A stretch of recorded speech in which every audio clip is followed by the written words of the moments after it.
dando sequência ao nosso conteúdo, agora a gente vai falar dos tipos de imigração. A gente começa pelo movimento pendular, que é um movimento diário, tá? A palavrinha pendular está ligado diretamente àquela pecinha do relógio antigo que ficava indo e voltando, chamado de pêndulo, tá?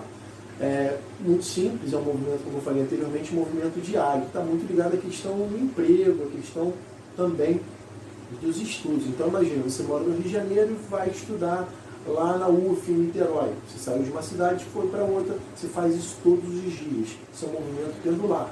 O mesmo acontece pelo emprego. Você passou num concurso, vai trabalhar lá em Niterói, lá em Nikit. Então, todo dia você vai e volta.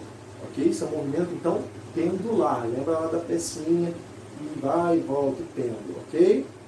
Continuando, a gente pode trabalhar com sazonal. Sazonal, Rodolfo, já sei, é um movimento com muito amor? Não, bem. Sazonal não tem nada a ver com o tempero que a sua mãe coloca na hora do almoço. Hein? Pode estar, ó, maravilha. Continuando, o movimento sazonal é um movimento temporário que está ligado às estações do ano. E aí a gente pode lembrar muito das férias. Então, por exemplo, na época do verão, você foi passar férias na Bahia.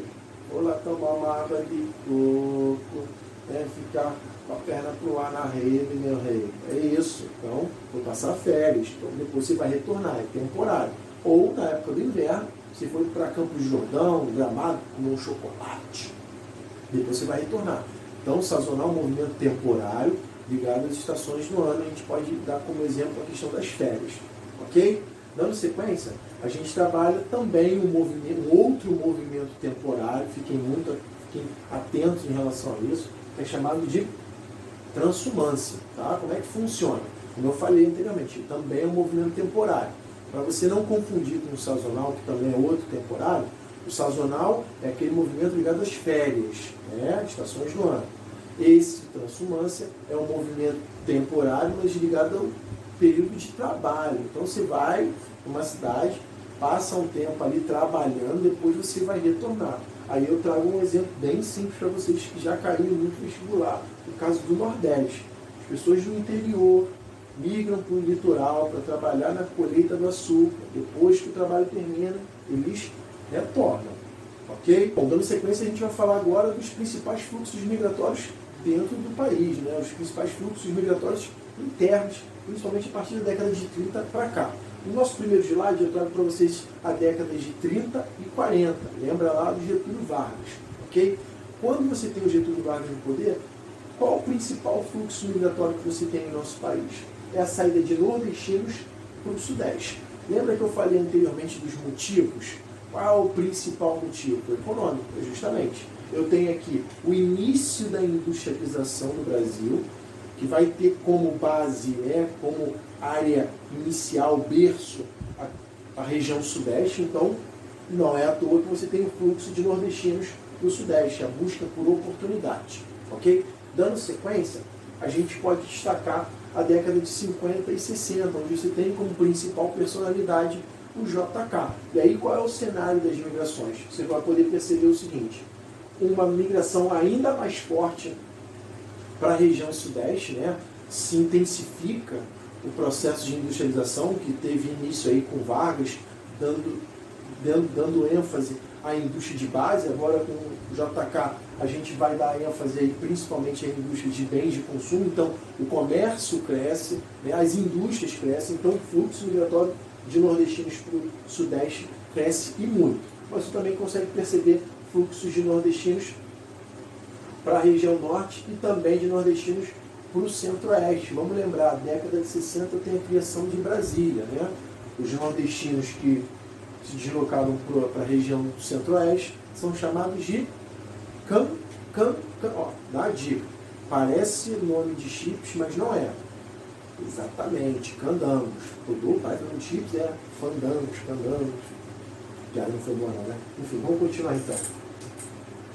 Já na década de 70, qual é a realidade que a gente tem?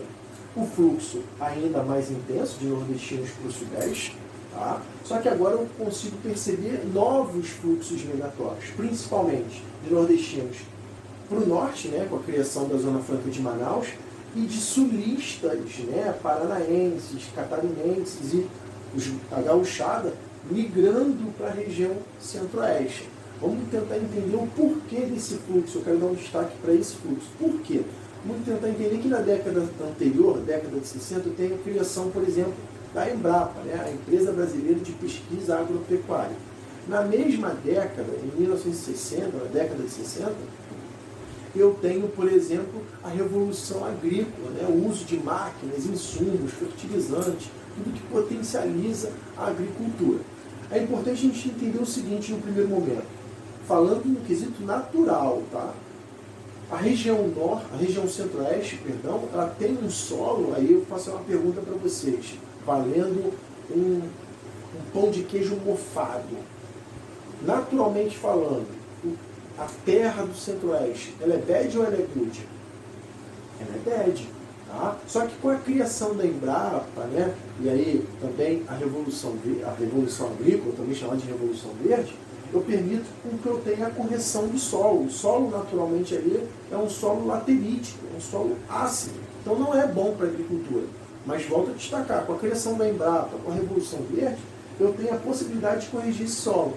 Então o solo que era plano, né, extenso e barato, agora também fica de boa qualidade. Então o fluxo é muito grande de sulistas a partir de agora, década de 70, para a região centro-oeste, ok? Dando sequência, a gente, né, passa para a década de 90, você deve estar se questionando, mas cadê a década de 80? Eu não coloquei de propósito porque ela tem as mesmas características do que a década de 70, ok? Chegando na década de 90, a gente pode perceber o quê? Que você mantém como principal fluxo migratório de nordestinos para o sudeste, mas você consegue perceber que os fluxos migratórios eles se espalham. Isso tem muito a ver com o processo de descentralização. Vamos lembrar, as indústrias estavam concentradas no sudeste, mas agora vai descentralizar, né? Vai se espalhar pelo Brasil. E aí, onde eu tenho oportunidade, lembra lá dos motivos, eu tenho fluxo de pessoas. Ok? Beleza? Dando sequência, caminhando já para o final, a gente chega nos fluxos migratórios dos anos 2000, né, da primeira década dos anos 2000, a mais recente. Então, a gente vai ter uma novidade aí, tá? Onde o principal fluxo agora é o fluxo de retorno, ou seja, aquela galerinha que saiu do Nordeste, veio para o Sudeste, agora está retornando. Ah, já sei, Rodolfo, o pessoal foi para o Gugu pedir uma passagem de volta. Brincadeiras à parte, você tem um fluxo muito grande de pessoas que estão retornando, tá? Isso é muito importante a gente destacar, o fluxo de retorno. Por que isso acontece? É o Gugu? Não é só o Gugu. A gente tem que entender que o Nordeste está se desenvolvendo, né? O Nordeste hoje é a região que mais atrai indústrias. As indústrias que já estão no Brasil e que chegam no Brasil. Né? Por quê? Porque o governo federal está fazendo um forte investimento em obras. A PAC, né? Programa de Aceleração do Crescimento. Eu estou expandindo os portos, aeroportos, eu estou melhorando as rodovias, a construção da Transnordestina, eu tenho a transposição do Rio São Francisco, ou seja, estou levando infraestrutura para a região. Então, aquela pessoa que veio para cá percebe que a partir de agora tem a oportunidade de evoluir, né, economicamente, socialmente falando também, na região de origem. Então, você tem um fluxo muito grande para as pessoas para lá. Também podemos observar, né, fluxos dentro da própria região, tá? Dentro do próprio Nordeste, dentro do próprio Norte, Sudeste, do Sul, também do Centro-Oeste, um fluxo dentro das próprias regiões. Agora, caminhando para o final, a gente vai trabalhar os principais fluxos internacionais. Eu vou começar apresentando os principais imigrantes para o Brasil. Vou destacar os 5 primeiros, na ordem. Qual o primeiro lugar? Portugueses. O principal movimento em direção ao Brasil se deu pelos portugueses. Em segundo lugar, os italianos. Terceiro, os espanhóis. Quarto, os japoneses. E em quinto, os alemães. E o contrário, quando o brasileiro sai do nosso território, ele busca qual destino? E aí eu vou listar 3, também na ordem. Em primeiro lugar, os Estados Unidos, né? Tanto é que os brasileiros que vivem nos Estados Unidos são chamados de brazucas. Em segundo lugar, o Paraguai. Você deve estar se perguntando, uma Paraguai? Eu sempre imaginei que o cara saía de um país pobre para um país rico. Paraguai, mais pobre que a gente. Então a gente tem que entender o seguinte, que esse fluxo se deu muito, principalmente a partir da década de 70. Tá? Hoje em dia, aproximadamente são 500 mil brasileiros que vivem no Paraguai.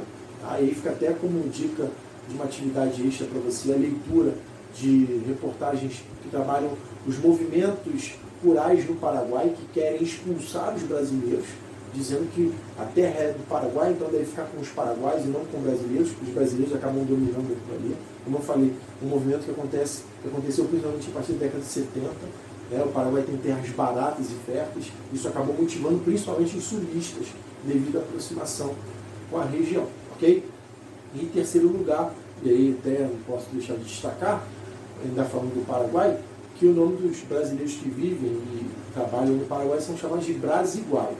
Agora sim, o terceiro a gente fala do Japão, é o terceiro destino que o brasileiro busca quando sai do nosso território. Tá? Os brasileiros que vivem lá e que trabalham lá são chamados de DK7. É importante a gente destacar quando envolve o Japão, que vai principalmente, o governo japonês, ele quer atrair a mão de obra desqualificada, porque a mão de obra qualificada o Japão já tem. Bom, e agora sim, para finalizar o nosso conteúdo de imigração, é importante levar até você uma definição de um conceito que é super importante para a geografia, para a história e também para a sociologia, que é a xenofobia.